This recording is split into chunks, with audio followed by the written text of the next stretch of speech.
What's up everybody and welcome to a spoiler-free Pokemon Legends Arceus review. So rather than a traditional review style, we're actually going to be answering a lot more questions in this so we could get people a general idea of what's going on in this game. However, before I jump into it, Pokemon Legends Arceus is a new style of Pokemon game where it takes elements from Monster Hunter and Genshin Impact or Breath of the Wild and implements them in the Pokemon world. So with that, I was a little suspect going into the game, but after 30 hours to complete the main quest, I would have to say that this game is fantastic. You know, it was a really great Pokemon game, and I can't wait for more people to play it.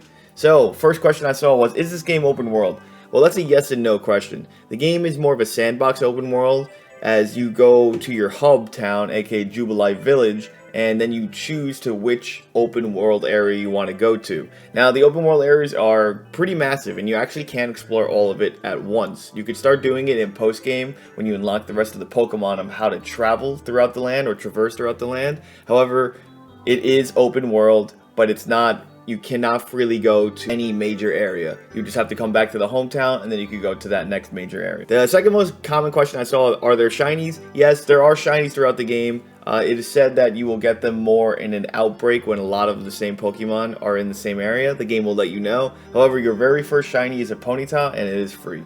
How much content is there? Is there a full Pokédex from the get-go? Should I wait for post-game? There is loads of content, and I mean, by the time you hit the third region, you're probably going to be overwhelmed from the amount of side quests you're supposed to do with also the main story quest. So I would say in order to play this game correctly, you would want to get through the main game. And it's the easiest slash only way to get the full Pokédex. You cannot get a full Pokédex before beating the game, as some quests are locked in the post game. Other things that are in the game are there are many battles, so you're gonna always have to be shuffling out your Pokemon. You're gonna want to do something called maxing out your research level, or you want to get to research level 10, and that requires you to capture and battle many of the same types of Pokemon. So by doing that, you also give yourself more content, and it's not really tedious at all. It's pretty smooth actually. So remember, you can catch any Pokemon at any time. You don't have to battle them, but it's also easier to catch Pokemon post battle. Other things that also happen in research levels is sometimes you might have to give it food, you might have to see it do special moves, or you have to capture a heavy or a light variant of it. Second, while the game is close to closer to Monster Hunter than it is to Zelda, I would have to say that the major side quests in the game are very Zelda-like. You have to find 100+ wisps scattered throughout the land. You have to find every unknown, and you're going to need a lot more materials, Genshin Impact or Breath of the Wild style, to craft things that you actually need. All in all though, I would say take your time, play the game as intended. You could run through the story missions in maybe 20 hours and then start doing all the post game. I did a bit of a mix, and it took me about 28 to 30 hours to get to the ending. Is there a story, and is it good? Yes, there is a story, which first starts with you establishing yourself in Team Galaxy and the Survey Corps. That's like an outside group that just really helps them, but it is still a part of Team Galaxy. This generally builds up into something more with geopolitical and normal political viewpoints of opposing clans trying to work harmoniously with each other, and other outsiders such as Team Galaxy, which has people from all over the world, like the Alola region, Kanto region, etc. Spoilers. However, as the game goes on, it seems that the idea of Pokemon and people living together is a bit, doesn't seem likely, and I'm not going to keep going into it because I don't want to spoil anything of the story, but yes, there is a story, and it is pretty good. How are the battles? They're really fun. The choice of just running around in the middle of a battle really takes out the monotonous tone of a Pokemon battle down by a lot. I mean, I just like to run around in the middle of a battle, and while the concept is still the same, it is very fun. And honestly, I did die a lot. For people who are looking to do a Nuzlocke challenge, this might be the hardest Nuzlocke challenge in the game.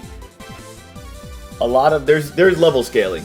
That's the one thing I have noticed, or I just have the worst natures of all time, which is what my stream always says. However, I did die a lot. I never blacked out, but get ready to revive a lot of your Pokemon. Another cool thing is the animations. They're really well done, especially for the unique attacks. I would say this game did a great job on that. It makes watching the battles awesome. The game also has Pokemon to size scale, so it's kind of funny watching Onix versus Bidoof, but that's just me. In addition, there are things now called style moves. Style moves exist when you master your attack. And by mastering a specific attack or mastering all your attacks, you can do something called a strong or an agile move, which subsequently, of course, makes your attack strong but slow, or fast and weak.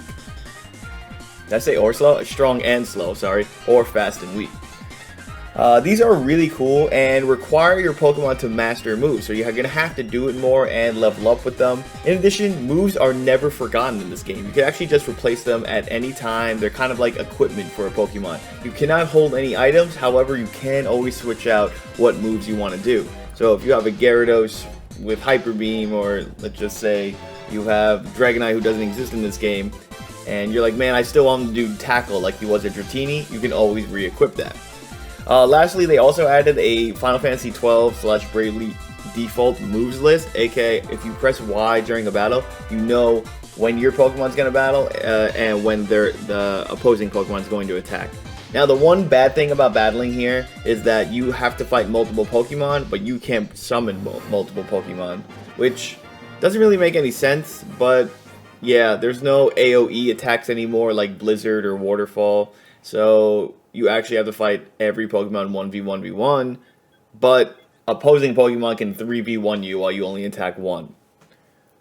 So overall, these are the main questions I've generally seen going around the forums in my streams, and I hope this review, well, more of a Q&A, was helpful to you in your decision to purchase this game. For me, I didn't like Brilliant Diamond and Shining Pearl, and I was on the edge of getting this game because of all of the ties it has to that game.